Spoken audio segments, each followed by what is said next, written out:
All right, well, if we're all ready, welcome to xEssentials. We have one of our developers, Scott Hansen, who likes to give us all a hard time. No, I'm just kidding. He's a very great guy. I met him in Florida at the Florida Mini. And he's got a lot of great knowledge, and he's going to be teaching us on using the cloud storage with xLights. The floor is yours. Oh, thank you, Tom. I'm Scott in my dungeon here. I'm just going to go over some cloud storage things, kind of a quick overview of what I plan to cover. Just what is the basic of cloud storage, how to use Google Drive, which is my personal favorite. And then also I'm going to go over, I call it the subfolder dialog, but there's some features in xLights to try to optimize your storage in Google Drive. So we'll go over that. And then kind of as a more advanced topic, I'm going to go into version control and how to use Git with xLights. So the basics of cloud storage, basically saving your data in the cloud or on someone else's computer, as most people like to go by. Most cloud storage services out there have an online interface where you can access your files from anywhere. You can download them from your phone, a website, or sync them with your computer. So they provide normally a desktop app where you can sync files from computer A to computer B. So you could have all your sequences on one computer, and it should, in theory, synchronize to another computer if you have the internet on both machines. I know Google Drive does this, and I believe a lot of the other ones do. They also have some kind of file history or version control where you can actually go back and get previous versions of files. So if you do mess up a file, you can normally go back and get it. And like I said, they're kind of accessible from anywhere on the internet. So I made a list of kind of the heavy hitters that I know of, and I personally use not all of these, but a good majority of them. So Google Drive, it has a 15 gigs free option, so it gives you a lot of storage. You can also get more storage if you are like a Google Pixel owner. It gives you, I think, 4 more gigs. And they also have paid options. So if you are a professional or need more storage, you can go up from there. Dropbox gives you 2 gigs as well. But I know with Dropbox, they also give you more free storage for referrals and other things like that. So you can easily get 5 or so gigs. I'm listening to this, okay? And they also have paid options. So Microsoft OneDrive, which is pretty common in Windows 10, and it comes with 5 gigs free. They have 1 terabyte if you have Office 365. So if you have that for work or something else, or you have an Office 365, that's a real good solution to get a lot of storage. iCloud, which is for a lot of Apple people, and then some other kind of like third parties that I'm a fan of, and Box, which they have a pretty good starting, and they also give referrals as well. And they have paid options. And then pCloud, which is kind of a little less known, but they also have a good free amount. And they have a pretty good web interface and a good app. So just some quick reasons why I personally use Google Drive. It's my favorite. The most free, I have 19 because I have a Pixel. As you can tell by this presentation, I'm obsessed with Google Docs and everything. So it kind of works with my ecosystem. I have a Pixel phone.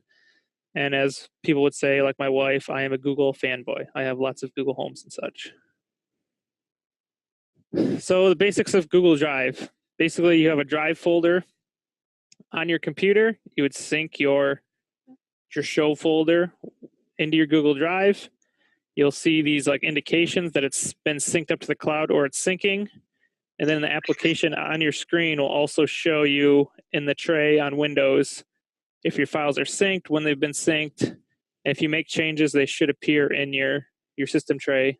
So like most of them, it has an app, so you just have to download that Syncing app to get all these features. Just install it, and it's pretty much you're good to go from there.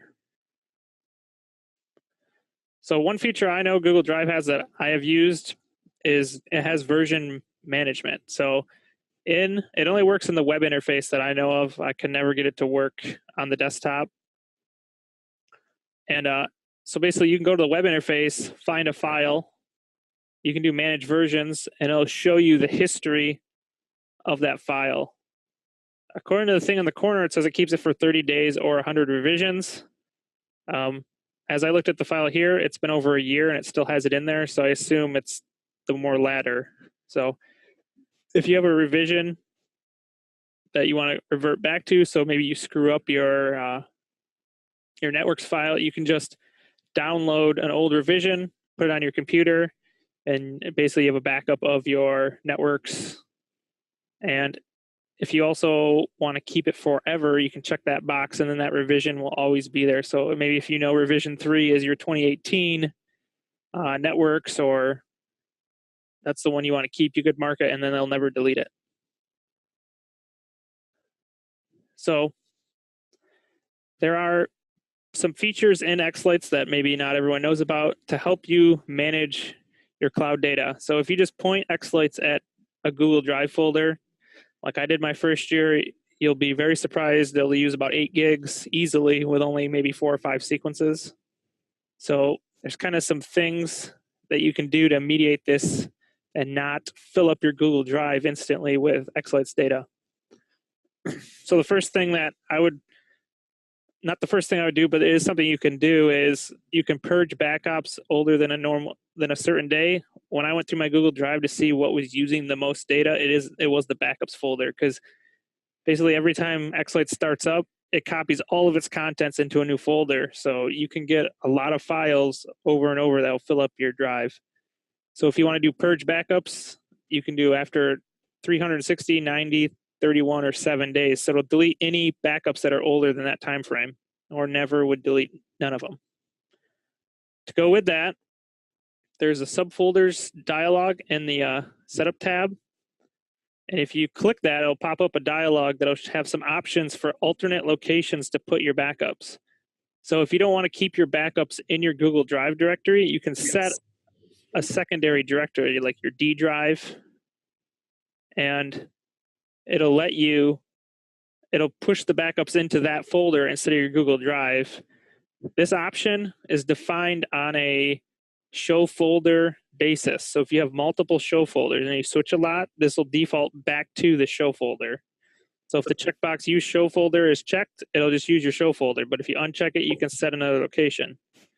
But this is a per show folder setting. It's not a global setting for the whole app. So if you download someone else's, it'll change. It's just something to be kind of aware of. Historically, also, FSCQ files are also rather large, at least the version 1s now. With version 2, they're a lot more compressed, so I would recommend using version 2 if possible to save your space. If not, FSCQ files can also be moved to another folder. That's an option also in the subfolder dialog. So if you want to put them on your D drive, and then you can just play them from there, and it will not take up your xLights directory. So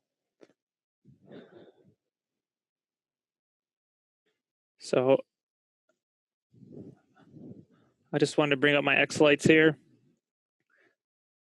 I have it in my Google Drive. And as you could tell, if I also have that folder, all my files are in there. You can see they're synced. That's what the little check mark means. There'll be like a pending. It goes blue when it's syncing them. And if I bring my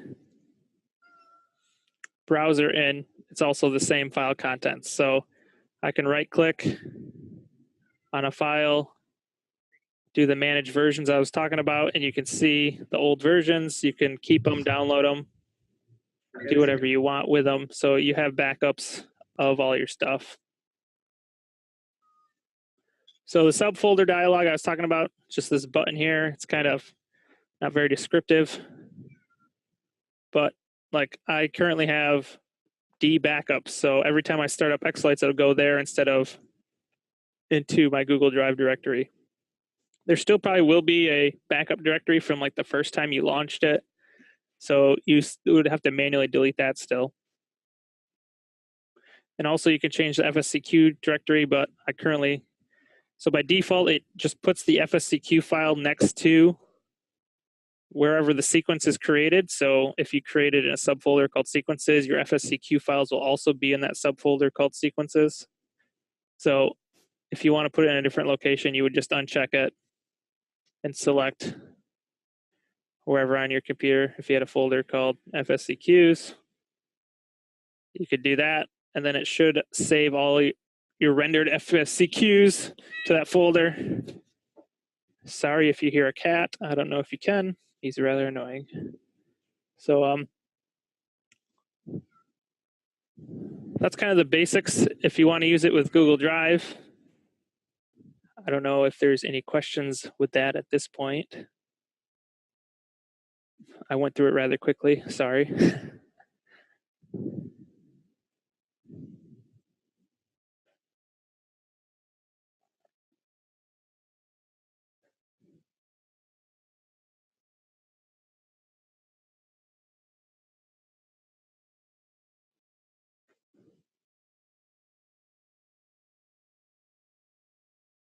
Yeah, I'm not seeing any questions in the chat, Scott. Okay. How secure is all that? It's someone else's server, so I guess security is kind of a relative thing. Who do you trust more with security? Do you trust a company like Google who has billions of dollars in backing and Apple, or do you trust someone who has millions of dollars in backing?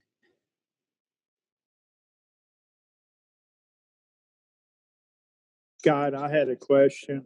Keeping your backups, what's recommended? I mean, how do you decide how long? I mean, what's the basis of it?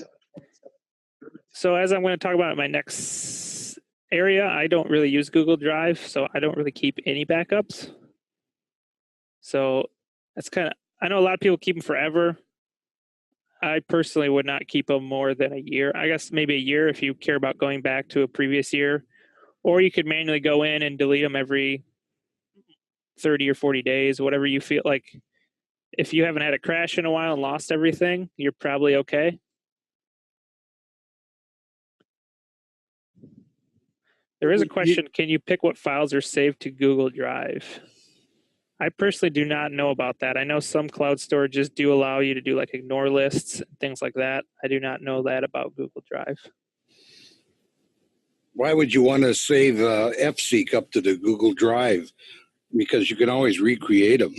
That's why I made the option to put them in a separate folder. This option here was, I did that because I filled up my Google Drive with FSCQ files.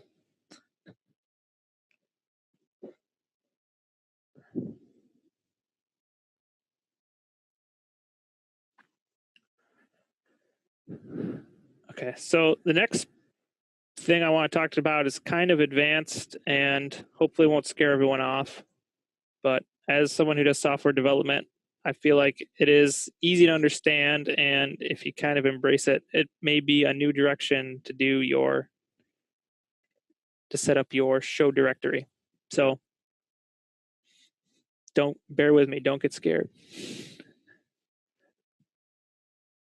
So version control. So this is a system used in software development. Primarily, it works very well with text files. It's a way that you can track files over time. It works very well with text-based files like XML, which is what xLights uses a lot. And you can basically store your files to a central server similar to like a Google Drive and have a full change history. You can have who made changes to a file. You can look up, and then every time you also commit changes is what it's called. You also have to say why you're doing that. So you can have kind of a history. You can know why, and you can go back in time and kind of get an idea of what you're doing at that day. So it's very powerful from a software standpoint, and it can also be used for, basically anything. People use it for CAD design. You can use it for xLights. I primarily do it this way now, and I know like Keith also does version control. That's why if you've ever seen his videos, he deletes his whole house layout, hits delete, and doesn't care because he just goes back to previous state, and he has no issues. So I kind of have a little diagram. You basically have a server that has your files with version, and then on your computer, you can download those versions or sync with the server. So there's two main types of version control. There's what we call a centralized version control system. So you would have a server. It can be a web-based server, like out on the web somewhere, or it could be your own home-rolled server. You could just have a run a host in your basement and sync with it as well. And the concept of a centralized is every time you make a change, you would push your updates or commit them to the centralized server. So if I update like a sequence or I update my layout, after I hit save in xLights, I would go into whatever software I'm using for version control, and I would submit that save. And then in the server, there would be a change history for every one of those commits. So a centralized, basically you have only a change history on the server, where distributed, which has become more popular, lets you work more offline. So you would have a server version of all the changes, and then on your computer, you would clone it.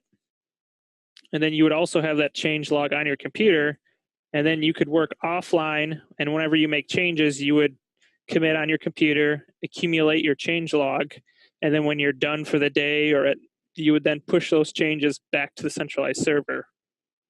And then there's a concept of pulling it. So if someone else has made changes during the day while you were also working on it, you would get their changes, and the service will attempt to merge them all for you. So that's kind of the basics. There are lots of kind of version control systems out there. A lot of them there's a lot of older ones that I don't think most people need to know about because they're not really prominent anymore. The most popular, probably distributed, is Git. It's very common in the open source community. There's Mercurial, which I've also used. And then for centralized, the most popular that I know of and also use is Subversion or SVN.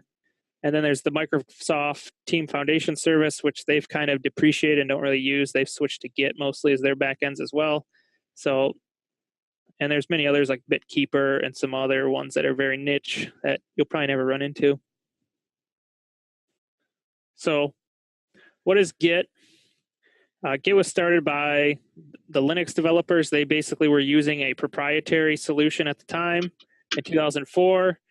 The proprietary solution wanted to start charging them for it, so they basically decided to create their own. So it's an open source version control system.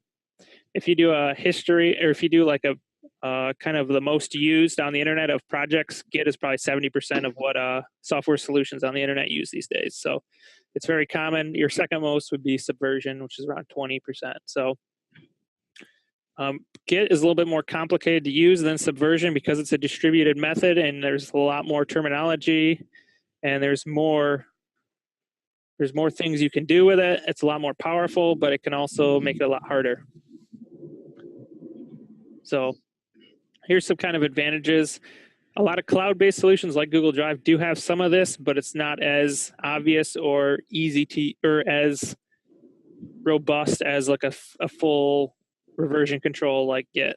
So you have a centralized server that's normally like your main repository that keeps track of all the changes of everyone. And then in that repository, there'll be change history of every file of the whole repository. There'll be change tracking. You can do differences on every individual file. And you can see what people changed. If you change IP addresses on stuff on your network, added to your sequences, you can see all that in a text-based diff viewer. There's what I call ignore support, or basically you can ignore file types. So if you don't ever want any of your FSCQ files to be uploaded to the Git server, you can put that on an ignore list. You can ignore folders. So if you want to just ignore your backup folder, you can also do that. You can also just ignore individual files too. So as I said, Git is very popular. A lot of open source projects use it. It's very common in software development and other kind of fields where you need good version like PCB design and other things. The disadvantage, it's pretty complex to get into sometimes if you don't really know what you're doing. All version control systems in general do not work good with binary files. So binary files are things like MP3s, movies, pictures where they're not text-based. You can't do a diff of an MP3 file normally. So I personally have my MP3s in my version control system, but as you can see by the next point, some repository systems have file limits. Like the one I'm using, you can only do up to 2 gigs, and I'm at 1.2 gigs. So binary, sometimes those large files like MP3 is not a good idea to store in your version control system. There is a thing called Git large file support, which can mediate some of this stuff, but I have not looked into that yet. So when you use a service like Git, the first thing you have to do is have some kind of hosting service for your repository. So there are kind of these are kind of the popular ones out there. You can use Microsoft's, they used to call it Visual Studio's Team Services. Now it's called Azure DevOps. It's basically Microsoft's solution to doing version control. It works with Git, and it also works with their Team Foundations service that they also have. Bitbucket, which I personally use. They have a limit, though, of 2 gigs on free repositories. So if you put your repository out there, a lot of these solutions, you have to make them public to get the free version of it, where Bitbucket has a private version, which is up to 2 gigs. And now GitHub also has, you can have private repositories, and they don't have a max that they say. Their only stated max is 75 gigs of all your repositories. So that's why GitHub is maybe one I look into switching to. I know some people don't like GitHub because now it's owned by Microsoft, but it is what it is. GitLab is a more open source, like their backend is more open source. They're kind of widely used. You can, if you wanted to, you can actually take GitLab software and run it on your own server if you wanted to. If you wanted a local Git instance at your house and had like a Ubuntu server in your basement or something, you could just run GitLab on that and have version control. SourceForge, they're kind of the old person in the game. They've been doing it for a long time. I don't think they have a free plan, so that's why I've never used them. And then, like I said, you can self-host. You can run a Raspberry Pi with a Git service on it. You could throw a hard drive on there if you really wanted to, but I never really run into these solutions because I don't want to be responsible when my Git service fails. Like if my Raspberry Pi goes offline, I lose all my version control. I don't want to be responsible. I'd rather just use a kind of a commercially available or a known good instance. So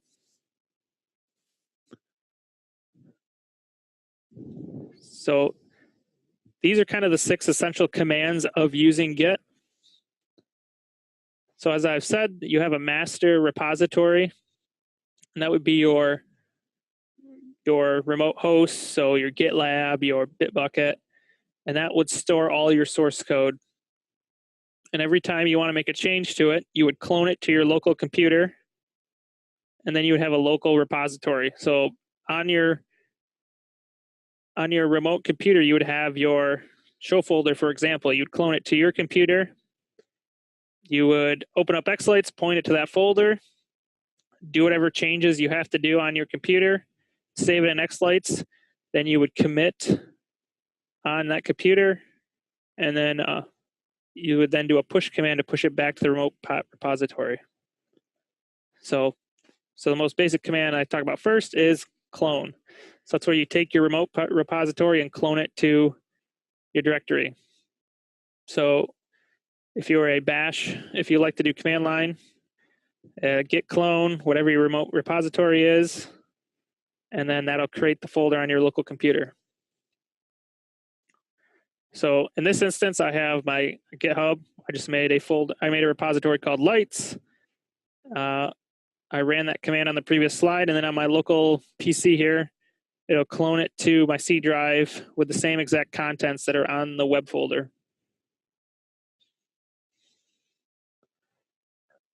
So the next kind of command that is good to know is git status, and this will tell you the status of your local repository. So by default, if you clone your repository to your local computer, it'll make a folder. And in that folder, every time you save a new file, by default, the file will be untracked. And that basically means the file is not versioned at that point. So if you make a new sequence, save it into your folder, it's not automatically added to your Git repository. If you do a git status on the command line like this, it'll show you files that are untracked. And then that gets us into our next command where you need to add those files manually. So if you make a new repository, add your networks file with all your controllers and such, you would have to manually add that file to your Git repository, and then it would be in your version control scheme.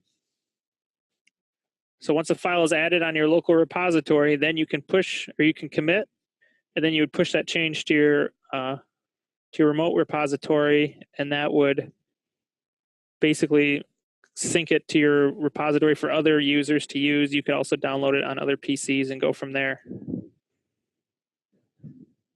So on your repository, every time you make a change and you want to make kind of like, you want to not be able to lose that change, you do a commit. It's kind of like a save.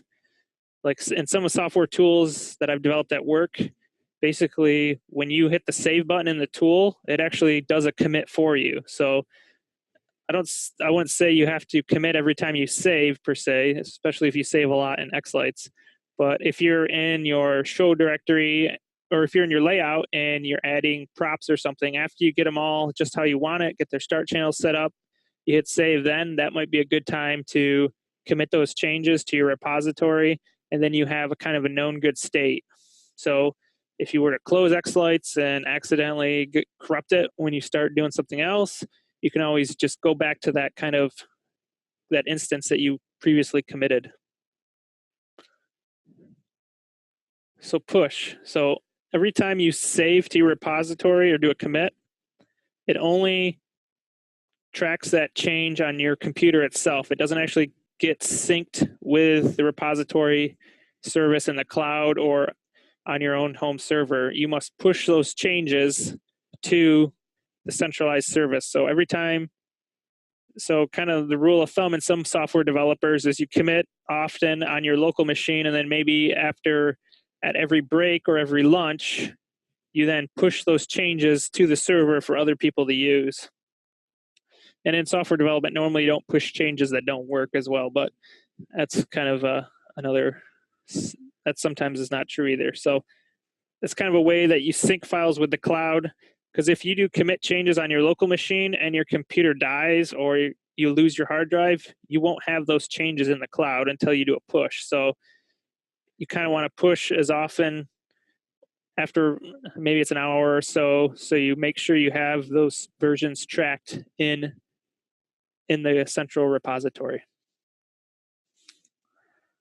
So pull is kind of the last of the basic commands.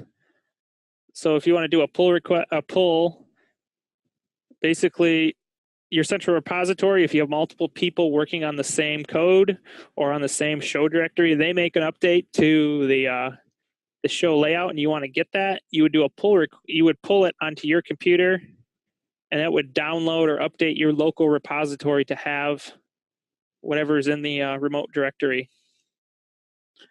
So one thing you got to be careful of is if two people are working on the same file, you can get conflicts. So if you do use this scheme, I would recommend that you try not to work on two different PCs. If not, you may just have to wipe out, or you might get into a conflict state, and it might just be better to resolve it to just say, use my version of the folder over computer XYZ's version of the computer.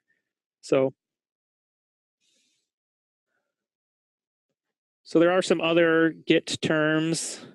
The most thing I may talk about, ignore lists, where you can ignore files and folders. And then once there's this idea of, since you have version control, you can revert. So you can go through the change log of your SVN or of your Git repository. You can revert to a previous change. So if xLights, like if you delete everything in your show directory and then close xLights and nothing works anymore, you can just right-click in that directory, revert, and get all your files back. So if you screw up files beyond belief and you don't know what to do, you can just basically revert, go back to it, and you should be in that known, whatever was the last state you committed should be available. There is kind of an idea of branching and tagging, which is very popular if you do software development. Basically, you want to make a branch. In software development, every time you're doing major changes, you want to make a branch so you don't break the main repository. You work in your branch. Once you get your branch working, you then commit it back to the main master branch is what they call it. That's kind of advanced for probably what most people would use it with in xLights. You probably wouldn't be doing branching. And then there's also this concept of tagging. So in software development, tags are when you have like a release. So when they come out with version 1 of software, they make a tag. And then if they ever have to make bug fixes to version 1, they just work off that tag. You could also do a similar thing in xLights. You could make a tag maybe for your 2018 folder, and then you can start working on 2019. Well, then if you needed to fix something in 2018 for some reason, maybe you're still running that show. I don't know why you would be. You could recheck out your 2018 folder and just make pending changes to that. So there are some concepts you'll probably see if you research Git on the internet. So I'm sure everyone was not intimidated by my command line typing. You can also get just front-end clients, so you don't have to remember all the commands. It's kind of good to know the commands because sometimes the clients call them something different, and then you don't really know what's going on. It's kind of good to know what the underlying thing is. So the slide showed bash or the command line. That's installed by default when you install Git on your computer. So like Git for Windows. If you run Linux, it has Git by default. If not, you can just do if you're using Fedora or any of the major distributions, it'll have it probably by default, or you can just install it with their app manager. I'm unsure what Mac OS, if they have, I'm assuming they have a Git installer. I personally also use Tortoise Git. It's not the best interface, but it'll get you what you need. It works reasonably well. It integrates into Windows Explorer, so you can actually see the status of your files on your local machine, and that's very helpful in my opinion. So I really like Tortoise Git because of that. GitHub has their own desktop app. Same with SourceTree is Bitbucket's app that they wrote for their service. I also use SmartGit, which is free for non-commercial use, so I'm unsure how that applies to xLights, but for open source projects like software development, it's free for that use. And then like GitKraken, I know is very popular, and it's also free for free projects, but you do have to have like an account and log in every time to use it. There are tons of other clients out there, but these are kind of the popular ones I know on Windows. I'm sure on Mac, there's a lot of different other ones.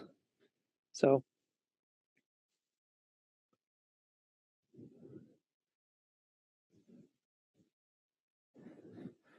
now I'm going to hopefully bore you all to death with showing you how to use Git.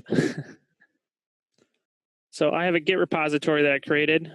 They're pretty easy to create. Like if you have a Git account, you can, gonna make a liar out of me.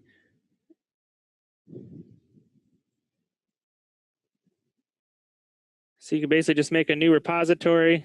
I can call it Christmas lights. And then there's an option for public or private. And this is different on whatever service you use. In GitHub, it used to be private was only available for people who paid, but now since they were bought out by Microsoft, anyone can have a private.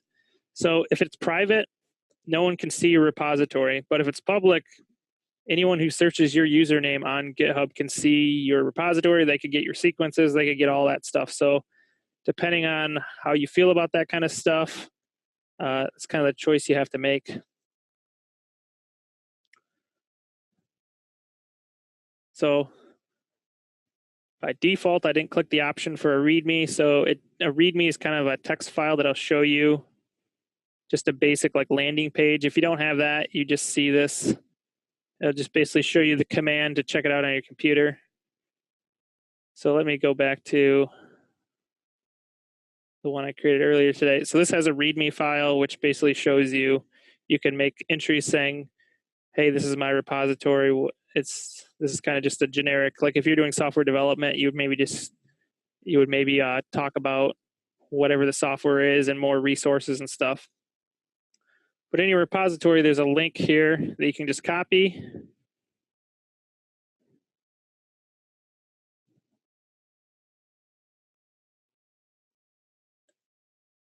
And then in the old command line, you just do git clone. Oh, wow. What did I fail at?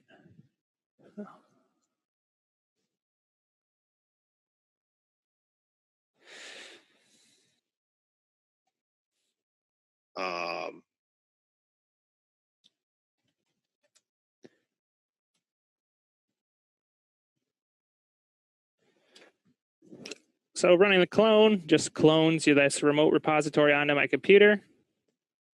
As you can see, I'm in dtest. If I go to dtest, it made this lights folder, which the folder name will match whatever this is. And it cloned my README file and my networks file that I already put in there. So if command line is not to your fancy, you can also do, so when you install Tortoise Git, it'll make a right-click option.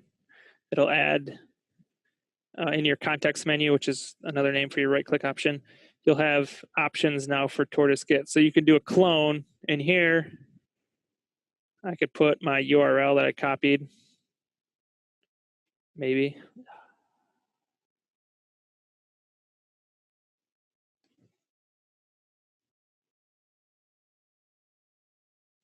And then you can also set the destination folder at this point. And this is basically doing the same thing as running that git command. If you actually see here, it does the command line for you in this browser. So it's kind of a better GUI if you want to do it. And now that I've cloned it, I can just do, let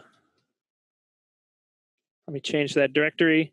And if you see in the client, it shows it's the master branch. That's kind of part of the branching thing that you do not really need to know right now. You can do git status, and it'll show that my branch is up to date. There's nothing to commit, so there's no pending changes. We haven't made any files in there. So if you have Tortoise Git on your computer, you can also see there's icons similar to Google Drive. Depending on your computer, they may not appear. There's kind of not an issue, but in Windows, it only shows overlay icons for like 10 different programs. So if you have too many like antiviruses and stuff, sometimes these icons won't appear. If you have lots of different subversion control systems like myself, you have to manually go into your registry and add them. But normally, if it's the newest thing you installed, it should be here by default. So checkmark basically means that there's no pending changes. And with Tortoise Git here, you can do all the commands. So you can do a pull push. If there was pending changes, you could also do a commit. And then if you don't want to manually in bash type in all the files you want to add, you can just select them and right click. So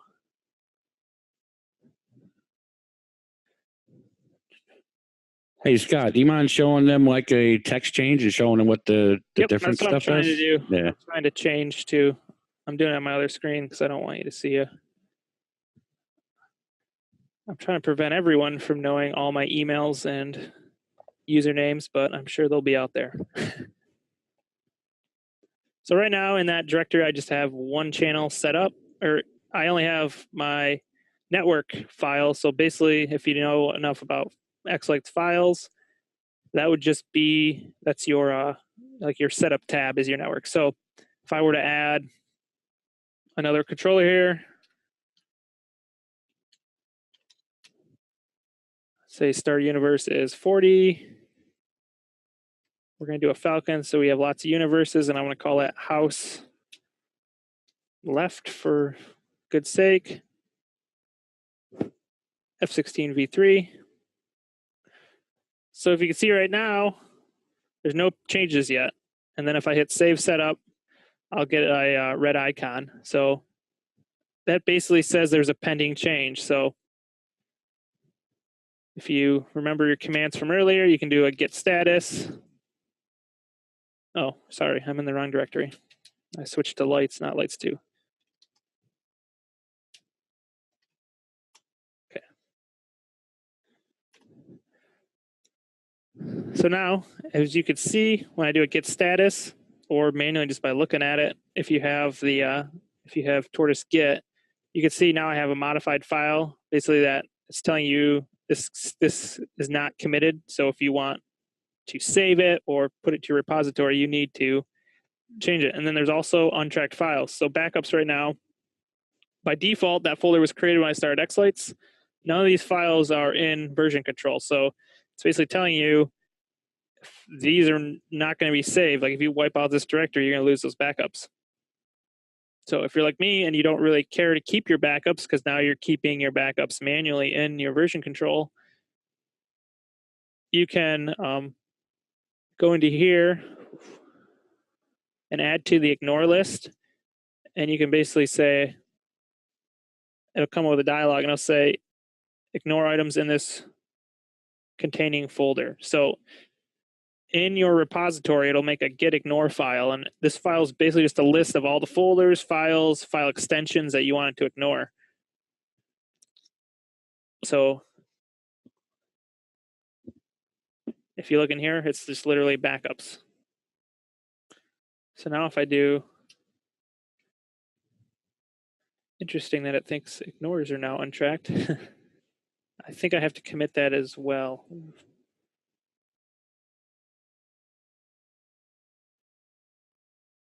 I don't remember now. Let's just add it. So that's kind of the, if you want to use, I could manually go in here, git add, and type in whatever file like xLights. If you use bash, it auto completes. But since that's painful, especially if you have lots of files, you can do regular expressions and stuff. You can just go in here, right click as I did, and do an add.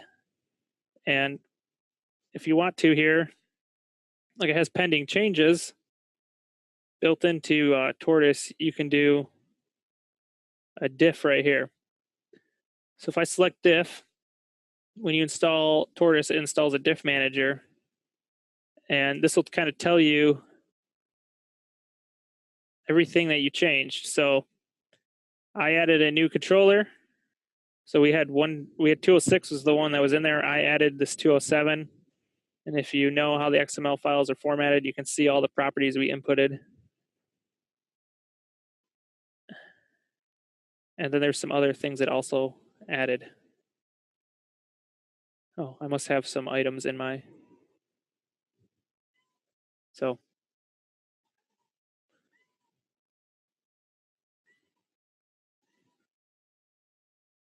now that I've added those things, I changed my setup tab. I'm happy with what I did.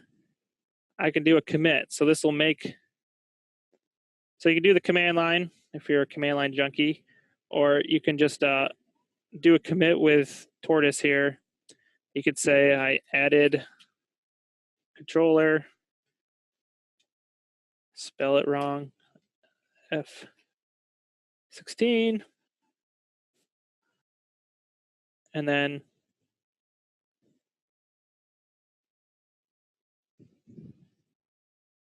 this may work. Oh, sorry. If you're you could do like security keys and stuff as well. This is for like encryption. If you have two-factor,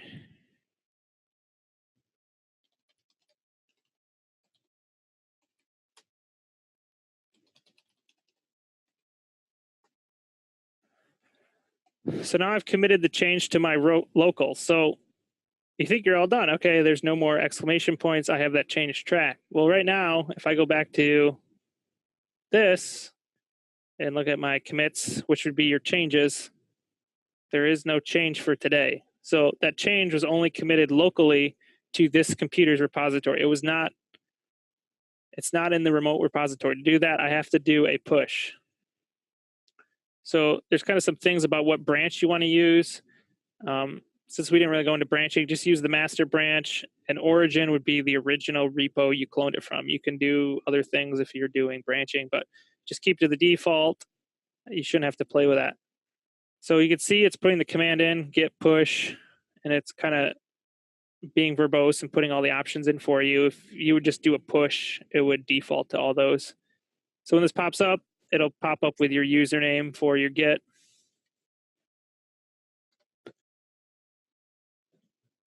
It'll also ask you for your password, which I don't really want to show you all. So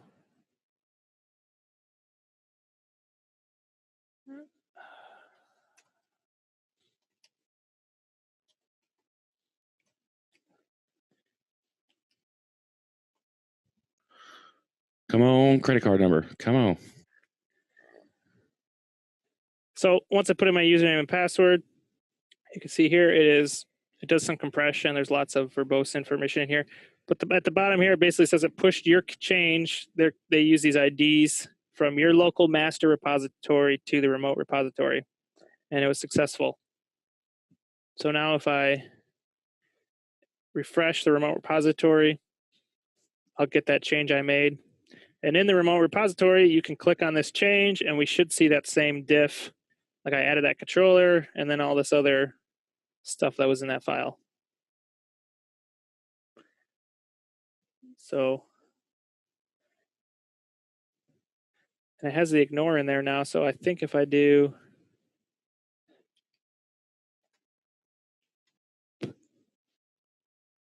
yeah, now it has the backups as the only untracked file. I personally don't put backups in there as well. So you could add if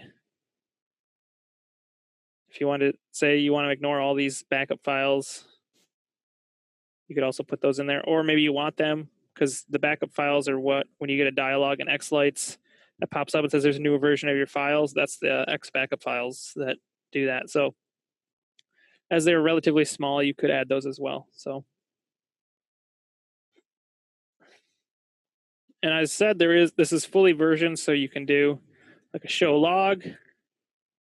This would show kind of everything you've done. So if I wanted to go to a previous state, if I wanted to go to the initial commit, I could do that. So if you select the file, it'll show the log of the file. If you select off of it and then do a show log, it should show the history of the whole repository. So like that's the last one I did. I added the network. So if I wanted to go back to that version, I want to revert whatever I did. I can, and you can just export, like if you want that file to manually edit, or you could revert. Oh, okay, I'd never do this. So base master.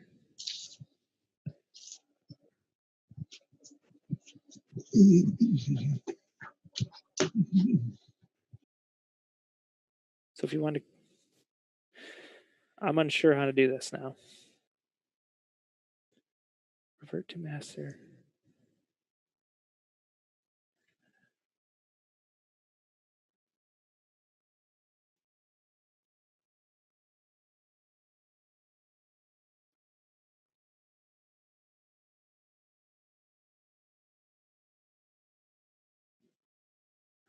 Okay, I don't know how to do that off the top of my head, so I'll have to get back with you on that.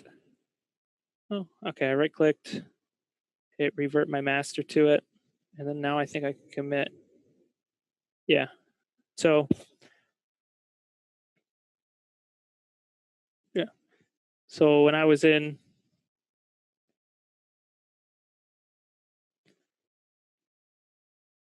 so if you had pending changes like I do now that you want to revert, so you screwed something up and you haven't committed it yet, you can just revert right here and it'll wipe away whatever change you made. So if I go into xLights, added another one.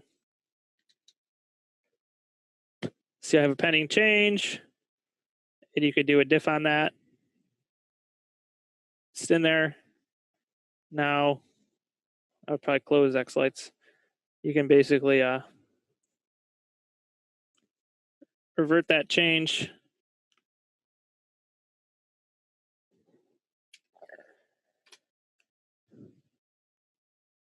And then when you fire up xLights again, now that third controller is not in there. And then also,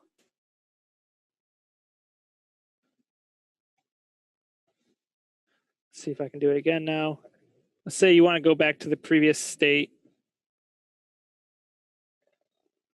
Let's do show log on just this file. So this is what I just did. Now I want to go back to yesterday. I can basically say reset master to this. It'll basically take the contents of the master branch, the repository's main branch, in SVN or in Git, and it'll revert that to your local version here. So now it took that. If we were to look at our commits, it basically took this commit from yesterday and it took all the contents of this change and put it on my local repository, on my local, the pending change right now. So then I can commit, and this would remove that controller I added at the beginning of this. So I could commit this and then have that, I could say reverted.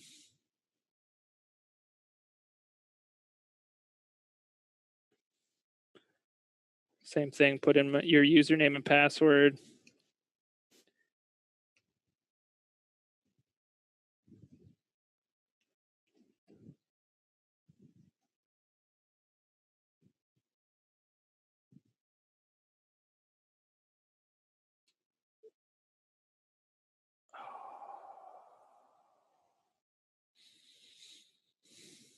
Okay, you have to do a force.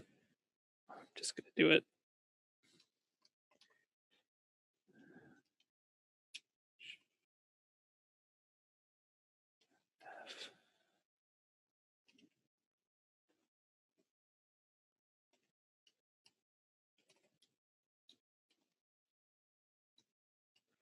This is why I personally do use the bash once in a while, because when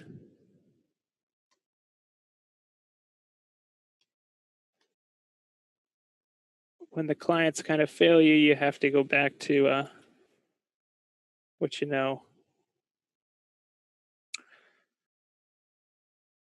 So if you do a force basically with I think if I do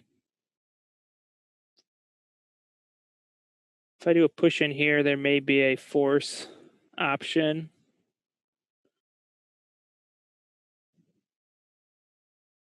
I'm unsure how to do it in here. I'll have to Google that one for sure. But basically when I do a push with a -F, that means force, and it would prioritize my local version at that point over what is in the remote repository.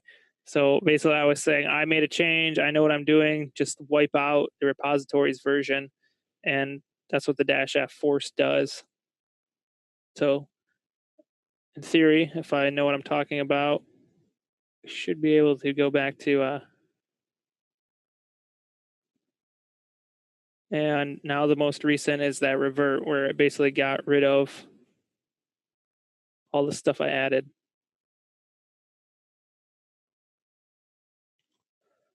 So that's kind of my 10,000 foot view of Git. There's a lot to it. Yep. Thank you, Scott, for your presentation and all of your wonderful wisdom and your lovely views of your man cave downstairs that we're all jealous of. So anyway, that'll wrap up tonight's xEssentials, and we will catch you next week.